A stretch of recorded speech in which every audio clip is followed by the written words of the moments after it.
Eis uma sociedade que impõe compulsoriamente a uma mulher que seja mãe, mas não respeita a sua condição de maternidade. Pois vamos tratar hoje de violência obstétrica com uma convidada especial. Eu me chamo Bel Becker e estou ladeada virtualmente pelo meu amigo Marcos Magalhães. E o nosso amigo Erickson Moraes não se faz presente, porém nós temos hoje no Papo Júris uma convidada especialíssima, que é a Andréa Hamburgo, historiadora, advogada especialista em Direito Administrativo e Previdenciário. Ela também é diretora científica do Instituto Brasileiro de Direito Previdenciário. Bem-vinda, Andréa. Obrigada pela oportunidade de estar aqui com vocês. O Papo Júris é o momento de abrir o diálogo, para a sociedade. Obrigada. A gente estava aqui nos bastidores antes conversando. Toda vez que a gente traz um tema que envolve gênero, é sempre um tema mais pesado, uma abordagem mais complicada, né? E a gente tenta ser mais delicado possível porque, em especial, a violência obstétrica, que é o tema de hoje, ele comporta vários recortes e que são todos importantes. Bom, o primeiro deles é que não existe uma legislação no Brasil para tratar especificamente, né, de como deve ser a abordagem, de como deve ser a responsabilidade médica específica para casos de violência obstétrica. E não há nem sequer uma definição, né? Quando a gente vai fazendo uma pesquisa histórica do que poderia ser a violência obstétrica, a gente vê que, por exemplo, países como Argentina, Chile, Venezuela já abordavam essa questão muito antes da gente. E o Brasil está aqui, esperando legislação, esperando o Congresso tomar partido. E aí, olha só que coisa interessante, desde 2004 na Argentina já existe a lei do parto humanizado, e em 2009 a violência obstétrica ela passou a ser criminalizada. Lá na Argentina, a definição de violência obstétrica seria a violência exercida pelo pessoal de saúde sobre o corpo e os processos reprodutivos das mulheres, expressada através do tratamento desumanizado, do abuso de medicações e da patologização de processos naturais da mulher. Eles voltam para a questão feminina da mulher cis, tá? É só uma observação que a gente volta a resgatar isso depois. E na Venezuela, eles pegam esse conceito em 2007, na hora de criminalizar a violência obstétrica, e acrescentam essa violência com a perda da autonomia e da capacidade da mulher de decidir livremente sobre o seu corpo e sua sexualidade, gerando um impacto negativo. Afinal, André, o que é essa violência obstétrica aqui no Brasil? Como é que a gente está lidando, como é que a gente está entendendo essa violência obstétrica aqui no Brasil? Em especial, numa sociedade que é tão plural, porque a gente não pode lidar hoje com maternidade biológica sem trazer, por exemplo, a questão do homem trans, que é um homem que pode gerar um filho biológico, uma filha biológica, né? A gente não pode se esquecer do recorte das mulheres que são invisibilizadas, como as mulheres negras, as mulheres indígenas, as mulheres obesas, grávidas, mulheres com deficiência, grávidas, né? A gente tem a questão do homem trans. Então, como eu falei, né, no início, são muitos recortes num Brasil tão plural. O que é essa violência? Então, é um tema sensível e urgente. Precisamos realmente dialogar com a sociedade, levar essas informações, porque as pessoas às vezes nem sabem reconhecer o tipo de violência, por estar naturalizada essa questão desse patriarcalismo, que ele também vem muito forte, e ele faz com que esses conceitos, às vezes, não sejam realmente definidos. E a dificuldade maior é por conta de um sistema muito maior do que o próprio termo violência obstétrica. Então, eu queria primeiro definir a violência obstétrica pela OMS, né? Que é uma expressão que ele define assim: define a expressão como conjunto de atos desrespeitosos, abusos, maus tratos e negligência contra a mulher e o bebê, antes, durante e depois do parto, que equivalem a uma violação dos direitos humanos fundamentais. Então, quando chega essa definição, a primeira problemática que ocorre é porque o Ministério da Saúde ele não aceita, ele acha inadequado. E o Conselho Federal de Medicina também ele acha inadequado e quer tirar esse termo para que coloque outro termo, outra acepção, que não viesse a colidir justamente com a questão dos médicos, né, dos obstetras, mas a OMS compreende que está muito maior a questão desse conceito, que à medida que fala-se em violência, a gente já consegue visualizar, não é a questão do médico cometendo um dano, mas a gente traz a concepção dessa perspectiva de gênero, a gente já traz essa questão da mulher lá do século XIX, e a gente vai fazendo um retorno para o passado, a gente tem que retornar. Nós temos que voltar lá para 2019, 2019 não, século XIX, desculpa, e perceber que a mulher ela tinha autonomia ao parir, ela tinha desse poder decisório. Então, à medida que nós deixamos esse conceito e não o enfrentamos, nós ficamos realmente naturalizados com conceitos que não vão nos levar a ressignificar. Então, eu acho, Isabel, Marcos, eu acho que a primeira questão é enfrentar o termo violência obstétrica para que possamos começar a fazer vários desdobramentos do que realmente venha a ser esse problema que é de saúde pública. Tá? Bacana, Andréa. Essa questão de situar, além de violência, como uma violação de direitos humanos, ela é muito importante, porque ele dimensiona um patamar muito mais profundo, né? Esse ato cometido, considerado, então, violência, e é a mesma terminologia empregada já em leis aqui no Brasil, como a Lei Maria da Penha e a Lei Henri Borel. As duas tratam de violência, né? Uma violência mais de gênero, a Henri Borel situando a questão da violência contra crianças e adolescentes. Eu não sabia que internacionalmente tinha também essa associação, né? Além de violência, como uma violação de direitos humanos. Então, bacana você ter dito isso, aprendo sempre muito aqui, mas eu queria te perguntar, então, desse panorama no Brasil.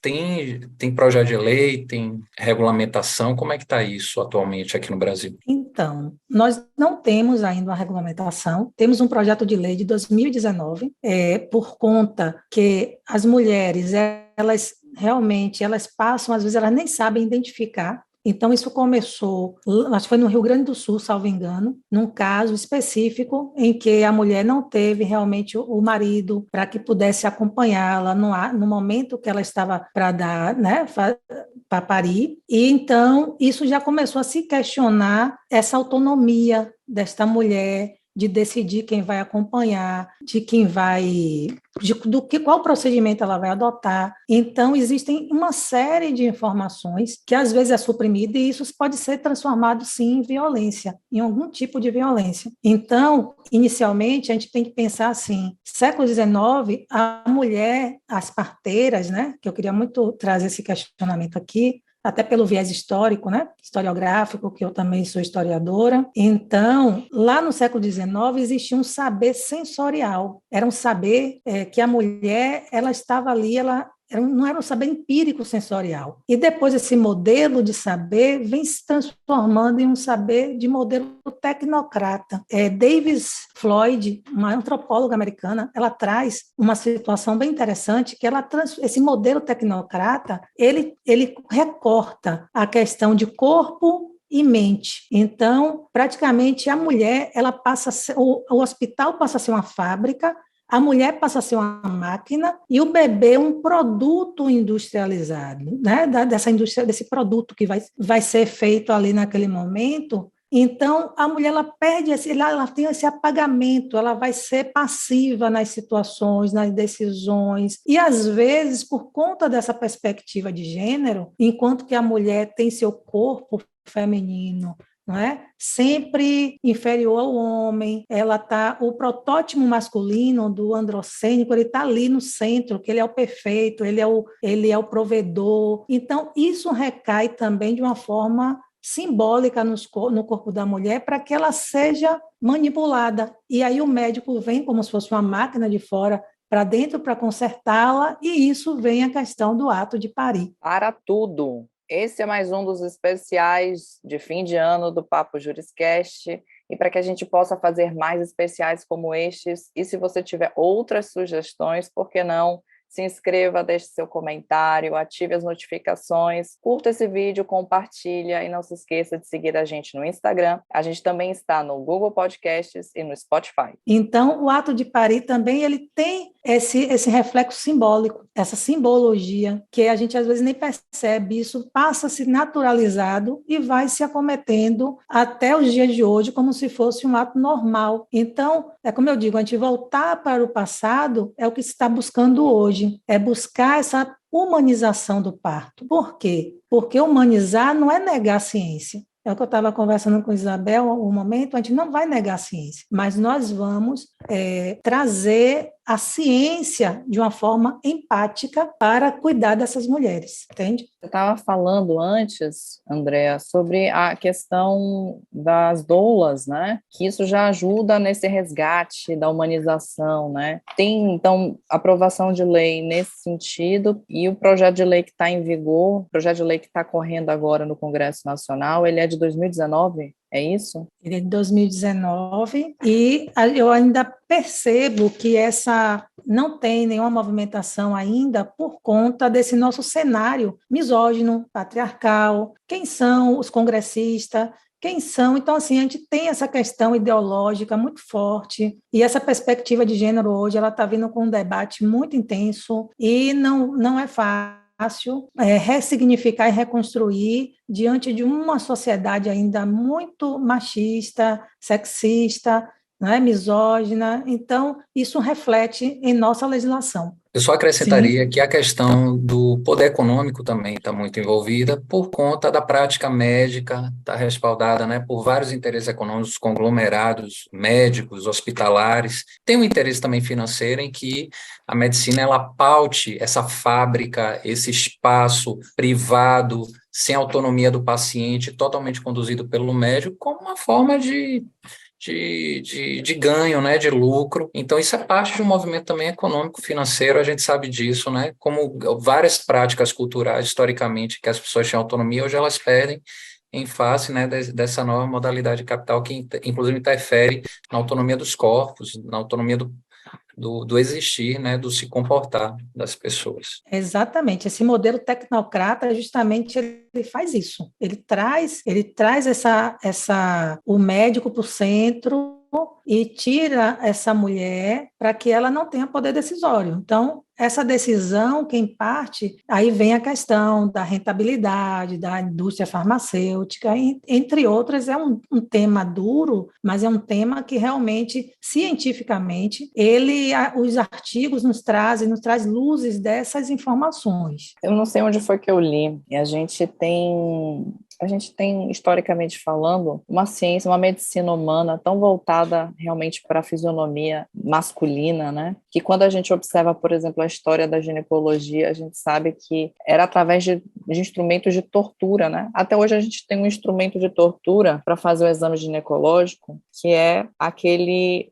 Como é que a gente chama? O espectro do bico de pato, não é isso? Para poder abrir a vagina da mulher e visualizar dentro dela. Isso é um instrumento de tortura, né? Eles faziam a tortura antigamente com mulheres negras, escravas. E a ginecologia, ela é muito baseada nisso, na opressão. Então, quando a gente traz para obstetrícia, né, como é que a gente enxerga hoje, né? Qual é a grande evolução? Porque, por exemplo, na medicina, a gente tem o Código de Ética do médico, né, do Conselho Federal de Medicina, que veda logo no seu primeiro artigo o médico causar qualquer tipo de dano, seja por imperícia, imprudência ou negligência a qualquer ser humano, né? E ele será responsabilizado pessoalmente, né, se ele causar. Mas não existe nada além disso, né, que fale sobre a parte da gestação. Olha que interessante, é como se a gente tivesse parado aí. Tá bom, agora é só isso, assim, bem genérico.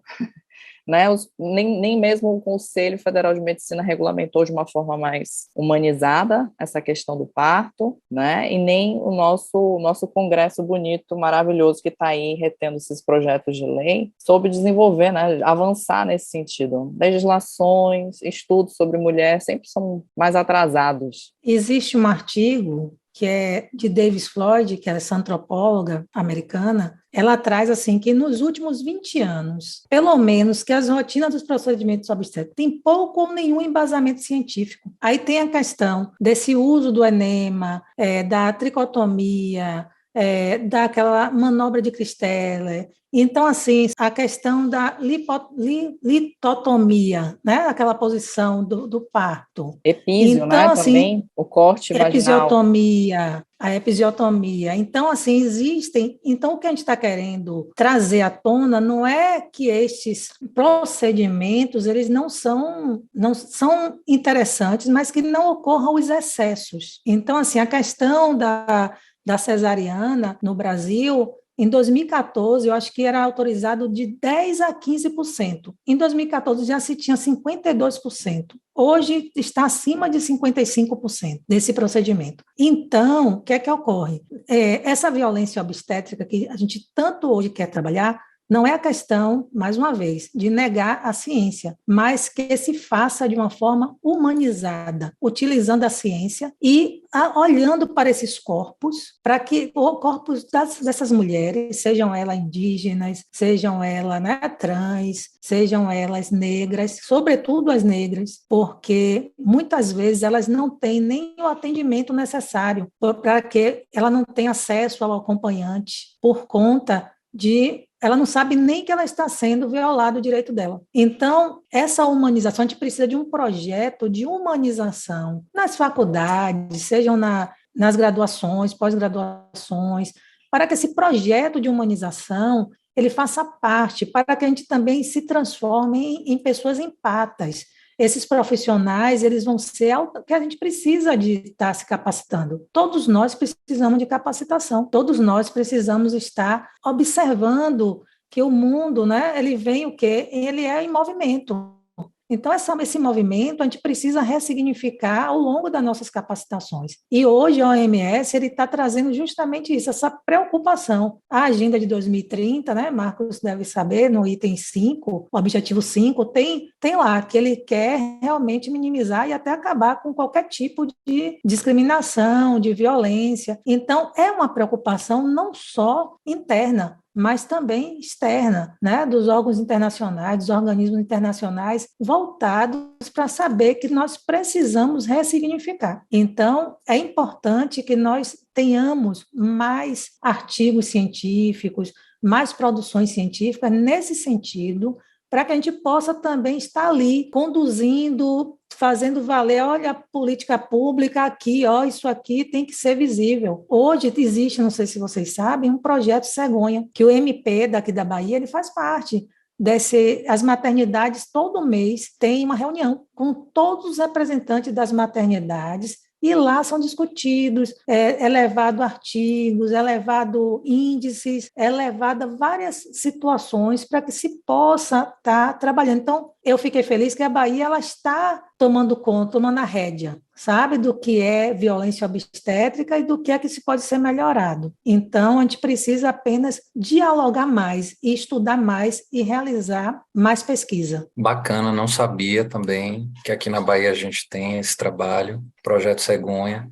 E isso só me chamou a atenção, você falou do recorte, mais uma vez, além da questão de gênero, sempre, né, as mulheres estarem numa posição, né, Bel sempre fala isso, quando a gente fala de mulher, já é um quadro sempre dramático, assim, qualquer tema aqui do Papo Júris.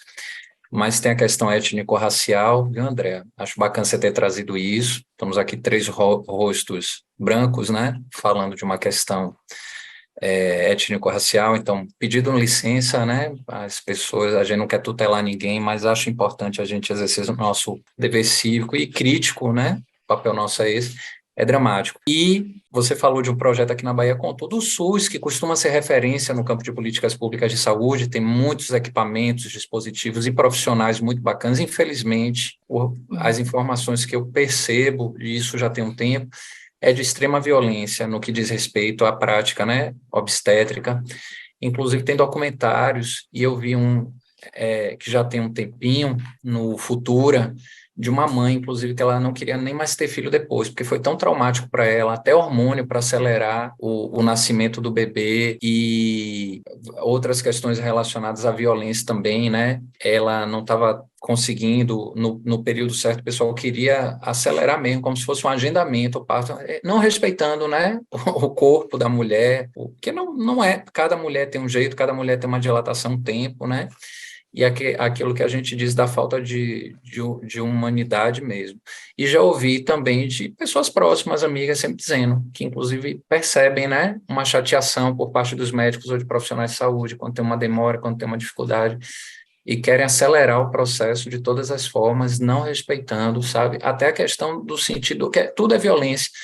E a violência é uma questão de direitos humanos. Eu acho que ela se relaciona em relação aos profissionais e também a própria violência institucional, né, que é praticada. Então, é só para dizer que esse seu relato realmente só traz luzes e outras percepções sobre algo que eu já entendia que era realmente muito dramático, mas é muito doloroso ver você falando, sabia?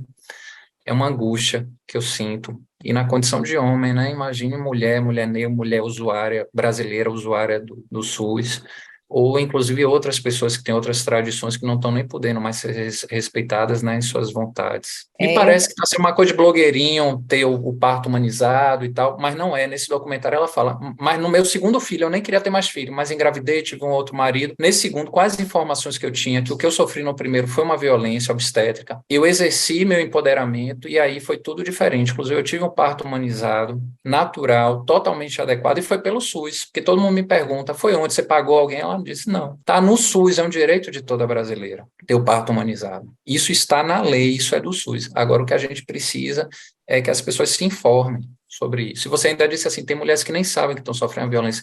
Gente, isso é de uma crueldade, isso é de uma dor terrível. É importante a gente lembrar que a violência ela não ocorre necessariamente no momento do parto, né? Ela pode vir ao longo da gestação, né? Com os profissionais da saúde como um todo, tratando a mulher como se ela fosse incapaz de decidir, de definir o que ela quer para a vida dela, para aquele momento especial. E pode vir depois também, no pós-parto, né? E aí eu lembrei da Bela Gil. A Bela Gil, ela fez um relato sobre o parto humanizado do segundo filho dela, porque a primeira filha nasceu, salvo engano, cesárea, não tenho certeza, mas eu lembro que ela narrou sobre o epísio, que é aquele procedimento de corte vaginal, para poder alargar, facilitar a saída da cabeça, né? E ela falou que ela ficou um ano, sem nenhum tipo de relacionamento sexual após o parto, por conta do epísio. E ela ficou muito sentida. Tem mulheres que inflamam, porque é uma região de mucosa extremamente úmida, é muito difícil de cuidar. Existe uma diferença, né, entre a dilaceração do canal vaginal, que pode ocorrer, a própria vagina poder ceder, e outra coisa é o médico ir lá e cortar para alargar ainda mais, que é um ato extremamente cruel, muito violento. E eles não falam que eles vão fazer isso. Ela ainda falou assim, gente, eles não falam, os médicos não falam que vão fazer isso, simplesmente vão, cortam, você na hora não está sentindo, mas depois sente. E essa questão da informação, Isabel, é muito importante. Hoje existe realmente, eu acho que tem agora uma lei para que os profissionais de saúde façam as devidas informações. Eu preciso só checar, porque eu li recentemente agora e verifiquei que existe, que precisa dessa informação. A informação é importante, precisa de ser comunicado o que é que vai ser feito, como vai ser feito e até mesmo a questão da decisão, né, da parturiente, ela é muito importante do que é que ela quer, porque é o corpo dela, ela precisa também da autorização. É tanto que antigamente se fazia várias laqueaduras, né,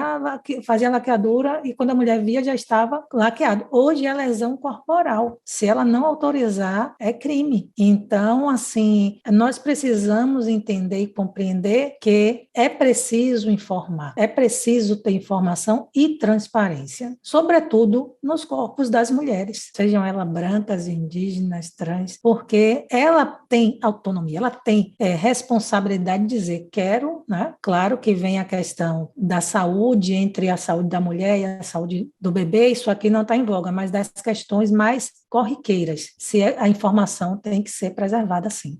Então, não temos legislação específica sobre a violência obstétrica, mas existem movimentos começando em todo o Brasil para que se exista não fique impune essa violência obstétrica. Hoje, atualmente, tem um curso para juízes pela Infam, em que eles têm cursos de responsabilização para identificar se existe ou não essa violência obstétrica e possa não deixar impune esse tipo de violência às mulheres. Então, nós percebemos que não é silencioso, está se fazendo burburinhos em várias partes, né, do Brasil, para que possamos reconhecer e não deixar naturalizar e nem permanecer silenciosa, para que as pessoas possam identificar, possam se reconhecer e possam também denunciar. Hoje, se nós vasculharmos os sítios, né, da internet, sempre tem lá uma página dizendo, denuncie, seja no MP, né, da Bahia, de outros estados, e realmente trazendo à tona esse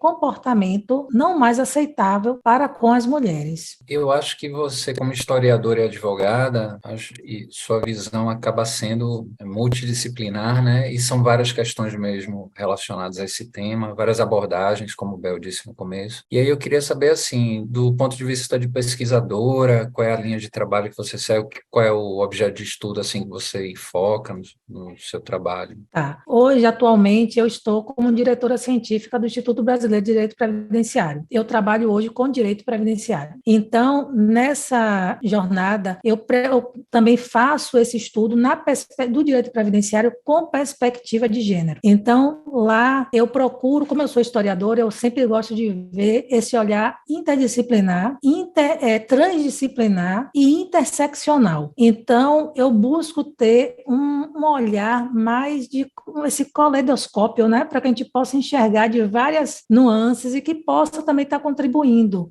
A questão, agora mesmo, eu acabei de escrever um artigo sobre direito sob o prisma da arte, que saiu até na revista Autoridade, e lá eu trabalho essa questão dos signos e significados. Não existe discurso neutro, tá? Nós temos ali, possa ter imparcialidade, mas o discurso não é neutro. Tem a questão do poder embutida no discurso, tem a questão da história dos vencedores. Então, eu acho que eu estou pela minha linha mais pela história dos vencidos. Eu gosto mais de trabalhar pela história da invisibilidade, dos invisíveis sociais. Eu trabalho nessa linha, sabe, de formiguinha, de buscar trazer luz a quem está lá esquecido. Eu busco trazer essa questão da mulher hoje, né, que é rural, que ela está lá só pelo fato do marido dela ter uma aposentadoria urbana, ela não tem direito ao salário dela de uma aposentadoria por idade rural, porque o trabalho dela passa a ser acessório. Então, isso me deixa muito indignada. Então, eu busco trabalhar uma linha para que eu possa trazer contribuições através da história, através do direito, para que a gente possa construir uma sociedade melhor. Então, eu quero deixar contribuições para que a sociedade ela pense, porque nós somos agentes de transformação, nós somos transformadores de opinião, nós somos capazes de também levar conhecimento, porque nós estudamos tanto, então nós precisamos dar voz a quem não tem. Então, se chega até a gente, então vamos pesquisar, vamos estudar, vamos transformar e vamos ressignificar. Eu construí um artigo em plena pandemia sobre a invisibilidade da violência obstétrica em mulheres negras, devido ao mito da democracia racial. Apesar de eu não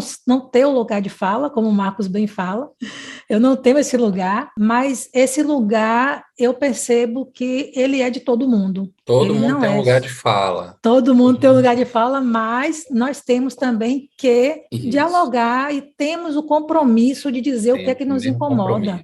Nós temos a consciência de dizer o que não é correto, o que não é ético, entende? Então, eu acho interessante a gente trazer, e aí me trouxe esse artigo, porque dita-se normas do bom parto. Que bom parto é esse? É o modelo tecnocrata. Então, por que é o bom parto? É o parto do consumo, é o parto da medicalização excessiva. Por que isso traz ganhos, né, também à farmácia, né, a questão da indústria farmacêutica. Então, por que esse bom parto? Então, a gente tem que se questionar, a gente tem que começar a fazer questionamentos e buscar trazer contribuições científicas, não é achismo, eu acho isso, eu acho... Não, é estudar. Então, uma situação que me chamou muito a atenção foi a questão de que as mulheres negras, elas não precisam da analgesia, né, por conta que elas são resistentes à dor. Por que isso? Então, isso é quando a gente vai buscar lá na história, está lá a questão, né, do escravo, né, a questão do escravocrata. Então, se tem uma mentalidade que vai se trazendo e a gente não vai percebendo que isso vai sendo naturalizado. Então, é isso que a gente tem que combater, essa naturalização, seja da violência, né, seja de qualquer tipo de opressão, de discriminação, né, de racismo, seja ele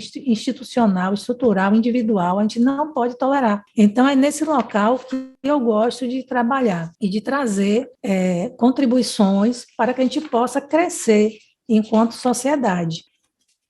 Esse foi o nosso Papo Júris, hoje com André Hamburgo. Pessoa incrível, um prazer, viu, André? Que bom que você esteve aqui com a gente hoje. Que bom, Tive eu que vários agradeço. insights, aprendi tanto. Poxa, obrigado, viu? Espero ter você sempre aqui com a gente, viu? Em outras oportunidades. Agradecer a Bel, minha colega. Erickson não está aqui hoje, mas está em espírito, né, Bel? E esse é o nosso Papo Júris, um canal que ainda é pequenininho. A gente conta com vocês para serem aqui, né, partícipes com a gente. Então curtam, compartilhem, participem também em outras plataformas, no Google Podcast, no Spotify, sigam a gente. E é isso, esse é o Papo Júris, seu podcast jurídico diferente. Um grande abraço, um beijão aí para todos vocês que seguem a gente, viu? A gente faz tudo aqui com todo carinho, continue seguindo a gente, compartilhando, até a próxima. Tchau!